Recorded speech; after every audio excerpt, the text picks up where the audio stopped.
Newsflash. A big batch of bad-to-the-bone, budget-busting lenses are coming to the Nikon Z mount. Well, some of them are going to be budget-busting.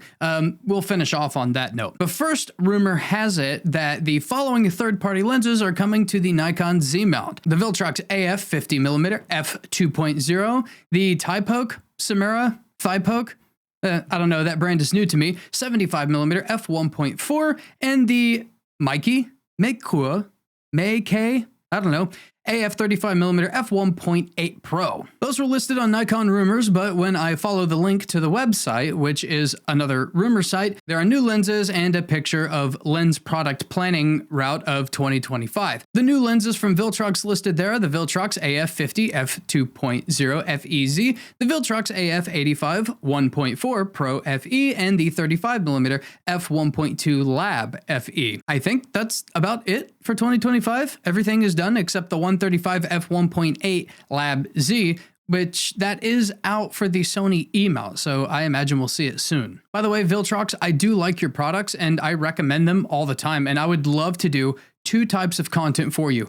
Dedicated videos for all of those lenses, and because you do make quality products at reasonable prices, I would love to compare the 135 1.8 to the Nikkor Z 135mm f1.8 Plena and your 35mm f1.2 to my Nikkor Z 35mm f1.2S. I'll be reaching out to you, or you can hit me up in email. Besides those, there is an additional list of lenses that are a mix of total rumors and reasonable expectations.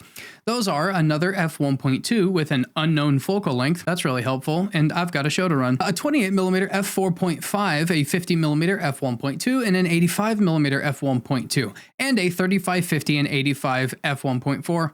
All pros, whatever the pro line is. I haven't used a Viltrox Pro yet. Viltrox, again, how sick would it be to see the actual differences between Nikon's full f1.2 line and Viltrox's f1.2s?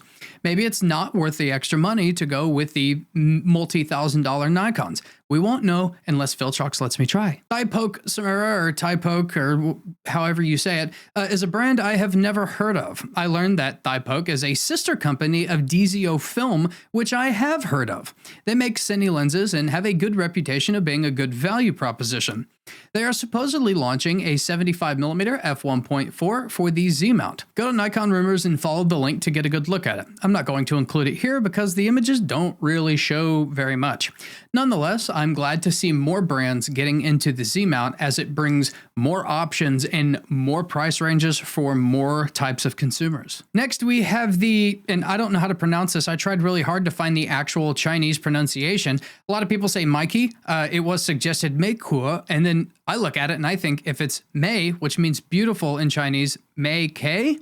Either way, it's a autofocusing 35mm f1.8 Pro, which when I looked at this, it actually said it was for the X mount, making me wonder if this video has any legitimacy at all. Oh well, moving on. I have very little to no experience with this brand of lenses, so I'll leave it to the comment section's wisdom on whether they are a good bang for the buck or simply 10 reading glass elements in 7 groups and an all potato housing. Now would be a good time to insist that you use the link in the description for all your photography needs. Adorama believes in this channel, unlike some of the other guys, and they give me a 2% commission when you buy anything from that link.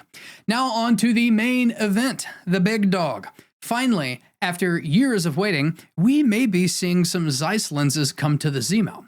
If you don't know, Zeiss makes some of the best optics on the planet. With that does come a heavy price tag, but they consistently produce the best of the best. One of my favorite lenses of all time is the 85mm f1.4 planar, and of course the 35mm f2 Distagon, a lens that was really close to perfect back whenever lenses didn't even come close to perfect. Almost no trade-offs in that lens. It really is quite stunning. You've probably heard me talk about inherent beauty in some Nikon lenses. Well, Zeiss wrote the book on inherent beauty. Truly amazing optics. Well, congratulations to Nikon users, because Zeiss should be announcing 4 lenses from their Otus line, a 28, a 55, an 85, and a 100mm, all of which are f1.4s. Now, the Otus family of lenses isn't exactly new. It goes back to f-mount days, like 2013 f-mount days. Shortly after the Otus launch, we saw the Milvus family of lenses. The difference is, according to Zeiss, they categorize it as the Otus being the flagship and the Milvus as positioned under the Otus. The price differences reflect that too. Otus 100mm, $5,000. Milvus, just over $1,900. Now, is the price difference worth it? Well, I never shot either. I was perfectly happy with the classics, and I couldn't afford these lenses whenever I was in f-mount, and neither could anyone else I know. The forums suggest it's one of two things, either marketing BS, or the Otus is sharper and has better control of chromatic aberration. Either way, these lenses are not for me in Z-mount. I'm covered in the ranges that they are currently offering, but I'm excited because this is mother effing Zeiss getting into Z-mount, which means when they come out with new lines in the future, we are in the cool kids club. When they do, these things get old and prices come down and the used market opens up. Maybe people tend to hold on to Zeiss glass. Regardless, prices aren't always going to be $2 to $5 grand, and now the Z-mount has some native lust after Zeiss lenses, which, let's be honest, is all Zeiss will ever be to most of us. In the comments below, let us know what you're most excited about in these upcoming lenses. That's all I'm covering today. I'm Z-Wade, the Z-Wade, Z-Wade Photo. Stay sharp, YouTube.